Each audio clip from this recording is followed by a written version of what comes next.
Assalamualaikum dan selamat sejahtera kepada Dr. Hafizah dan rakan-rakan sekalian. Baiklah, hari ini kami dari kumpulan 5 akan membentangkan berkaitan laporan berkenaan perubahan faedah pekerja kesan daripada pandemik COVID-19.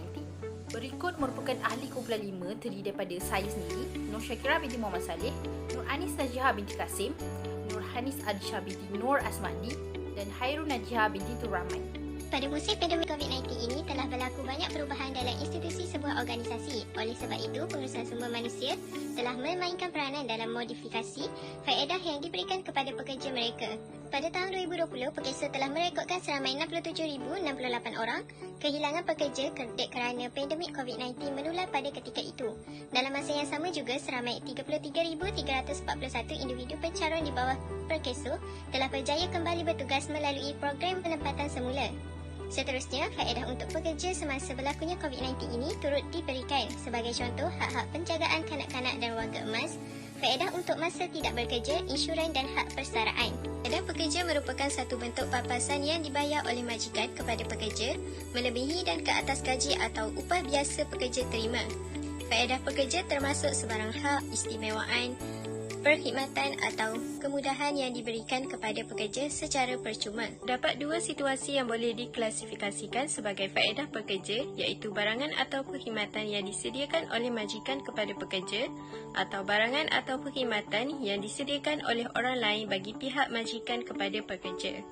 Sektor elektrik merupakan salah satu sektor terpenting dalam mana-mana agensi kerana ia menyediakan tenaga elektrik perkhidmatan kepada semua sektor. Selama bertahun-tahun dapat dilihat perkembangan sektor elektrik direkodkan lebih awal di Malaysia dari segi penjanaan kuasa boleh dikesan daripada pelombongan kecil Tauin Rawang Selangor. Sejarah elektrik bermula apabila dua individu yang berdaya usaha, Lok Yew dan Tambosami Ilai, memasang penjana elektrik pada tahun 1894 untuk mengendalikan pelombongan mereka. Pada tahun 1895, stesen kereta api di Kuala Lumpur menerima bekalan elektrik yang pertama. Kemudian, pada tahun 1900, stesen janakuasa hidroelektrik Sempam di Rau dibina oleh Rau Australian Go Syarikat Pelombongan menjadi stesen janakuasa pertama di Malaysia. Pada 22 Jun 1965, Lembaga Elektrik Pusat CEB, Persekutuan Tanah Melayu telah dinamakan semula sebagai Lembaga Elektrik Kebangsaan Negeri-Negeri Malaya NEB, komited terhadap program pertubuhan dan pengembangan jangka panjang yang disokong oleh rancangan yang dirancang dengan teliti dan ditetapkan dalam tempoh CEB. NEB kini diterajui dengan kukuh oleh seorang rakyat Malaysia sebagai CEO. Grid Nasional adalah salah satu rancangan yang sedang berjalan sepenuhnya. Grid Nasional ialah rangkaian perhantaran elektrik utama yang menghubungkan perjanaan, penghantaran, pengagihan dan penggunaan elektrik di Malaysia. Raji penjanaan elektrik terletak secara strategik di Paka di Terengganu, Temenggur, Kenering, Bersia dan Batang Padang di Perak, Tempatan Konau Hai di Pulau Pinang, Cameron Highland di Pahang, Pasir Gudang di Johor, Port Dickson di Negeri Sembilan, Kapar dan Serdang di Selangor, Pergau di Kelantan dan di Melaka. Rangkaian kawasan pusat dengan stesen janakuasa Jambatan Cenau merupakan pelapor grid tenaga. Ia juga memanfaatkan skil hydro Cameron Highland dari stesen janakuasa Sultan Yusof dan telah diperluaskan ke rangkaian barat. Kemudian pada tahun 1980-an, gelung itu akhirnya selesai. Ia mengatasi beberapa rupa bumi yang paling menggerunkan di utara, Semenanjung dan Kota Baru berjaya diletakkan dalam grid. Datuk Haji Ibak bin Abu Hussein telah menjadi timbalan pengerusi dan pengerus besar NEB yang terakhir dan pengarah urusan pertama TNB. Pada 1 September 1990, Perdana Menteri Datuk Seri Dr. Mahathir bin Mohamad secara rasmi mengisytiharkan TNB sebagai pewaris dan pengganti NEB. TNB menjadi syarikat swasta milik penuh kerajaan dan pada hari yang sama, Tan Sri Datuk Haji Dr. Ani bin Arok telah dilantik sebagai pengerusi. Syarikat TNB menunjukkan beberapa perkembangan selepas berlakunya penularan COVID-19. Antara perkembangannya adalah dari segi teknologi. TNB beralih ke pelan baharu di mana pekerja hendaklah bersiap sedia untuk bekerja dari rumah. Apabila pekerja bekerja dari rumah, mereka perlu menggunakan peranti elektronik seperti komputer riba di rumah. Malah, TNB juga akan menyediakan pelan internet kepada pekerja yang mempunyai peranti yang lemah. Oleh sebab itu, Pekerja akan lebih berkembang dalam bidang teknologi dan urusan untuk bekerja dari rumah juga tidak menjadi benda yang rumit untuk pekerja. Selain itu, syarikat TNB juga dapat mematuhi jaminan Perkeso, di mana di bawah Akta Kerja 1955, majikan TNB akan dikenakan hukuman denda jika mereka gagal mematuhi garis panduan dalam pengendalian isu berhubung penularan COVID-19 di tempat kerja, khususnya membabitkan perintah kuarantin, cuti sakit dan perberhentian kerja. Kementerian Sumber Manusia telah memaklumkan segala garis panduan adalah di bawah termaktub mengikut Seksyen 60F dan Seksyen 60E 1B Akta Kerja 1955. Sedangkan Seksyen 60F, majikan wajib memberikan cuti sakit bergaji atau kelayakan hospital untuk pesakit yang mempunyai simptom jangkitan COVID-19 yang disahkan sepanjang penginapan mereka di hospital. Kesannya, pekerja dapat manfaat sebagai pekerja walaupun negara dilanda dengan penularan COVID-19 dan tidak perlu memikirkan cara untuk mendapatkan permohonan cuti. Seterusnya, TNB juga menyediakan pakej insurans yang merangkumi dan melindungi anak-anak pekerja yang berumur sehingga 18 tahun atau 24 tahun jika masih meneruskan pembelajaran. Jika anak-anak mati disebabkan oleh virus COVID-19 atau dikuarantin, kedua-dua isu tersebut adalah masih di bawah perlindungan insurans TNB jika kanak-kanak tersebut di bawah syarat yang telah ditetapkan. Tindakan ini membuktikan bahawa syarikat TNB bukan sahaja melindungi pekerja tetapi juga ahli keluarga pekerja. Pekerja yang bergelar ibu bapa boleh mendapatkan cuti sakit berbayar untuk menjaga anak kerana atas sebab-sebab yang berkaitan dengan COVID-19. Oleh itu, TNB dapat meringankan beban pekerjanya untuk memikirkan masalah keluarga yang dihadapinya. Tujuan kajian adalah untuk mengkaji perubahan faedah yang diberikan kepada pekerja ketika berlakunya pandemik COVID-19. Dalam sebuah organisasi, pengurusan sumber manusia dipertanggungjawabkan untuk mengurus faedah kepada pekerja dari segi insurans, manfaat dan menyediakan skim bagi memudahkan urusan harian pekerja. Sejak berlakunya pandemik dari tahun 2020, TNB telah melaksanakan satu perubahan baharu kepada persekitaran pekerja mereka bagi memudahkan segala urusan kerja. Seterusnya ialah objektif kajian. Pertama, mengenal pasti perubahan kepentingan faedah pekerja dalam syarikat ketika berlakunya pandemik COVID-19. Kedua ialah mengenal pasti pelan atau jenis perlindungan yang diberikan oleh majikan kepada pekerja semasa berlakunya pandemik COVID-19 mengikut undang-undang. Yang ketiga ialah mengenal pasti perubahan manfaat tentang keseimbangan antara kerja dan kehidupan kepada pekerja semasa berlakunya pandemik. Metodologi kajian. Metodologi kajian merupakan penerangan mengenai kaedah-kaedah yang diguna pakai oleh para pengkaji untuk mengumpul data yang diperlukan demi mencapai objektif sesebuah kajian. Kajian ini menggunakan pendekatan kuantitatif untuk mengumpul dan mendapatkan maklumat kajian. Bagi kajian ini terdiri daripada dua bentuk pengumpulan data. Data utama iaitu data primer diperoleh daripada kaedah temu bual dengan syarikat tenaga nasional Berhad, dan untuk data tambahan iaitu data sekunder pula diperolehi daripada pembacaan artikel, jurnal dan kajian lepas yang diiktiraf sebagai rujukan yang sahih. Seterusnya adalah pendekatan kuantitatif iaitu kaedah temu bual. Temu bual adalah satu bentuk interaksi bersemuka atau secara atas talian antara penemu bual dengan responden. Oleh itu, soalan-soalan yang berkaitan dengan bahagian sumber manusia di TNB disediakan untuk mendapatkan maklumat lebih mendalam daripada responden. Wakil daripada syarikat tenaga nasional Berhad, Encik Dharma telah membantu kami dalam menyempurnakan kajian ini. Encik Dharma merupakan seorang pengurus sumber manusia di syarikat tenaga nasional Berhad. Tujuan sesi temu bual dijalankan adalah untuk mencapai objektif utama kajian iaitu mengenal pasti perubahan faedah pekerja yang berlaku kesan daripada pandemik COVID-19. Beliau dipilih sebagai informer kerana merupakan pengurus sumber manusia yang memiliki pengalaman dalam bidang sumber manusia selama 38 tahun. Sesi temu bual ini dijalankan secara atas talian iaitu pada 16 Disember 2021 menggunakan platform MS Teams. Analisis dan dapatan kajian. Fokus perbincangan kami adalah berdasarkan kepada objektif kajian yang telah ditetapkan. 3 isu utama berkaitan faedah pekerja telah dikemukakan sewaktu sesi temu bual dijalankan. Antara 3 isu utama yang diulas dalam kajian ini adalah pertama, kepentingan faedah pekerja, pelan atau jenis perlindungan yang diberikan oleh majikan kepada pekerja semasa berlakunya pandemik COVID-19. Kedua, perubahan manfaat yang disediakan akibat pandemik COVID-19 mengikut undang-undang. Dan yang ketiga ialah perubahan faedah antara pekerjaan kehidupan untuk pekerja semasa berlakunya pandemik COVID-19. Analisis kajian antara perubahan yang berlaku selepas kerajaan membuat tinjauan dengan Pertumbuhan Kesihatan Sedunia WHO, TNB beralih ke pelan baharu di mana pekerja hendaklah bersiap sedia untuk bekerja dari rumah. Apabila pekerja bekerja dari rumah, mereka tidak mempunyai alat peranti elektronik yang lengkap seperti komputer di rumah mereka. Oleh sebab yang demikian, pihak TNB sebagai majikan telah menghantar peralatan seperti komputer ke rumah pekerja mereka agar memudahkan pekerja untuk menjalankan tugas mereka.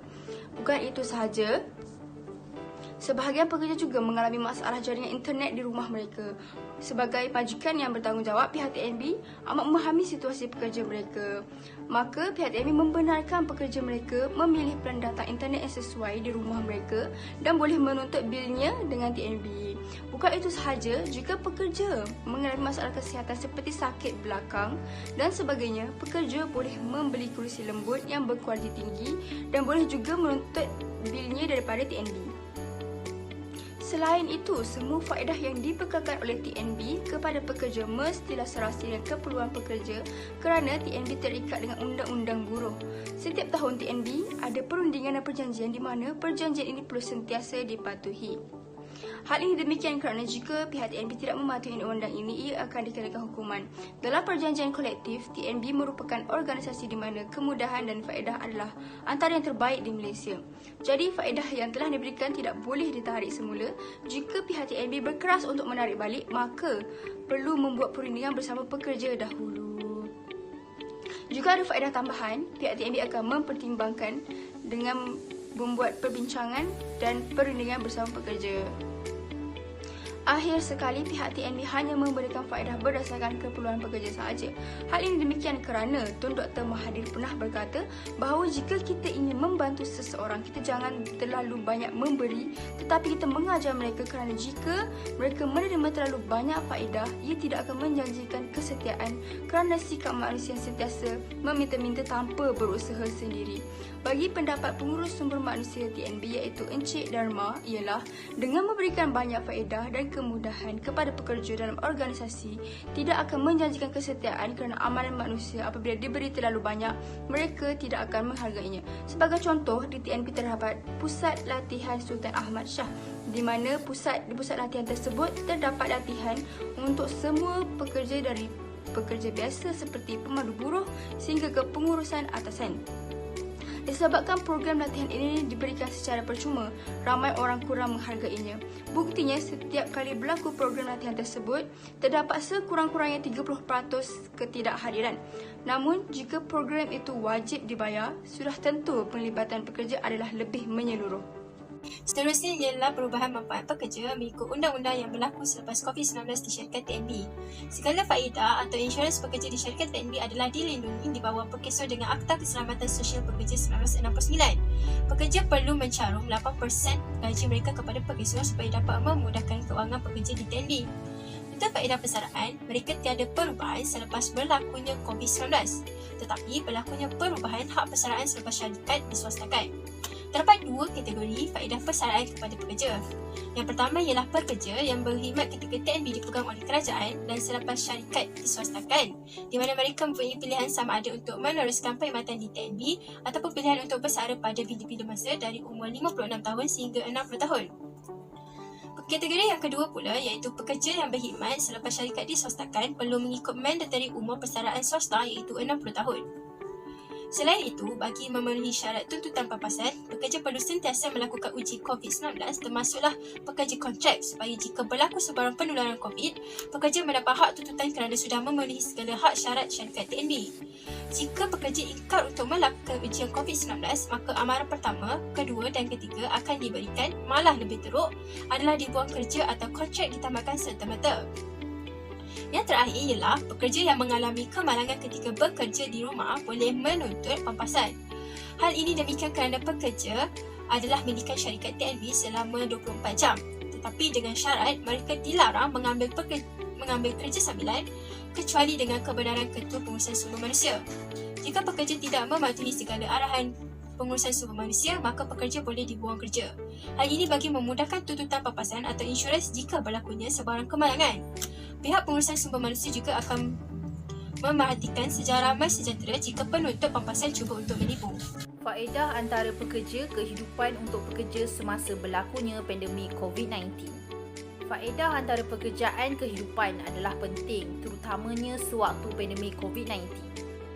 Pandemik COVID-19 memberi satu cabaran yang besar buat pekerja yang bergelar ibu bapa kerana memiliki anak-anak yang lebih muda untuk diuruskan. Penutupan sekolah dan peralihan kepada pembelajaran jarak jauh untuk pelajar iaitu anak-anak telah memaksa ramai ibu bapa yang bekerja untuk mengambil alih pekerjaan tambahan sebagai guru sepenuh masa di rumah. Oleh itu, syarikat TNB telah mengambil langkah inisiatif dalam membantu pekerja mereka. TNB telah meletakkan waktu bekerja dari rumah adalah mengikut jadual yang fleksibel. Hal ini adalah untuk mengimbangi kehidupan pekerja terutamanya sebagai ibu bapa yang perlu menguruskan anak-anak yang bersekolah. Ini secara tidak langsung akan meningkatkan produktiviti syarikat TNB kerana pekerja akan menyelesaikan tugasan dengan penuh kesungguhan kerana diberi masa yang stabil untuk menyelesaikannya. Seterusnya, pekerja yang memiliki anak kecil untuk diasuh. TNB juga menyediakan perkhidmatan pusat asuhan sewaktu pandemik COVID-19. Pusat asuhan tersebut diberi nama Taska 1 TNB. Ini adalah untuk membantu pekerja mendapat ketenangan sewaktu bekerja kerana anak mereka ditempatkan di tempat yang selamat sewaktu mereka bekerja. Taska TNB ini juga telah diperketatkan undang-undangnya mengikut SOP yang telah ditetapkan oleh kerajaan. Oleh itu, ibu bapa tidak perlu risau dengan kesihatan anak-anak mereka kerana semuanya dijamin dan dijaga rapi oleh pengasuh Taska tersebut. Ini menyebabkan syarikat TNB dapat mengurangkan ketidakhadiran, pusing ganti kerja, semangat yang lebih baik dan produktiviti yang lebih tinggi untuk pekerjanya bekerja. Ini membuktikan bahawa TNB sangat peka dalam membantu pekerja mereka menjalani kehidupan seharian. Selanjutnya, berkenaan insurans bagi ahli keluarga pekerja termasuk anak-anak pekerja, TNB menyediakan pakej insurans yang merangkumi dan melindungi anak-anak pekerja yang berumur sehingga 18 tahun atau 24 tahun jika masih meneruskan pembelajaran. Timbulnya isu jika kanak-kanak mati disebabkan oleh virus COVID-19 atau dikuarantin. Kedua-dua isu tersebut adalah masih di bawah perlindungan insurans TNB jika kanak-kanak tersebut di bawah syarat yang telah ditetapkan. Tindakan ini membuktikan bahawa syarikat TNB bukan sahaja melindungi pekerja tetapi juga ahli keluarga pekerja. Pekerja yang bergelar ibu bapa boleh mendapatkan cuti sakit berbayar untuk menjaga anak kerana atas sebab-sebab yang berkaitan dengan COVID-19. Atas cuti sakit berbayar kecemasan adalah memperuntukkan 2 minggu cuti berbayar awal. Oleh itu, tempoh ini meliputi 10 hari bekerja pertama bagi keluarga dan cuti sakit yang diperluaskan dan yang sebaliknya tidak dibayar di bawah Akta Pengembangan Cuti Sakit Kecemasan dan Keluarga melainkan pekerja memilih untuk menggunakan cuti sedia ada, peribadi atau cuti sakit atau perubatan atau sakit di bawah polisi syarikat TNB. Selepas 10 hari kerja pertama berlalu, pekerja akan menerima 2 atau 3 daripada kadar gaji tetap di bawah Akta Pengembangan Cuti Kecemasan dan Keluarga. Tambahan pula untuk pekerja sendiri yang perlu dikuarantin atas sebab COVID-19 adalah diberikan cuti bergaji. Hal ini kerana selaras dengan garis panduan pengendalian isu berkaitan penyakit termasuk COVID-19 di tempat kerja yang dikeluarkan oleh Jabatan Tenaga Kerja Kementerian Sumber Manusia Malaysia. Oleh itu, majikan dilarang untuk mempertimbangkan tempoh kuarantin pekerja sebagai cuti tanpa gaji kerana pekerja masih berhak menerima gajinya sepenuhnya. Majikan juga tidak boleh memotong bilangan hari kuarantin dari cuti tahunan pekerja. Pekerja juga berhak mendapat semua faedah seperti cuti sakit berbayar dan faedah kemasukan ke hospital tidak kira sama ada pekerja dikuarantin di rumah atau di hospital. Oleh itu, TNB juga melakukan tindakan seperti yang telah ditetapkan oleh kerajaan.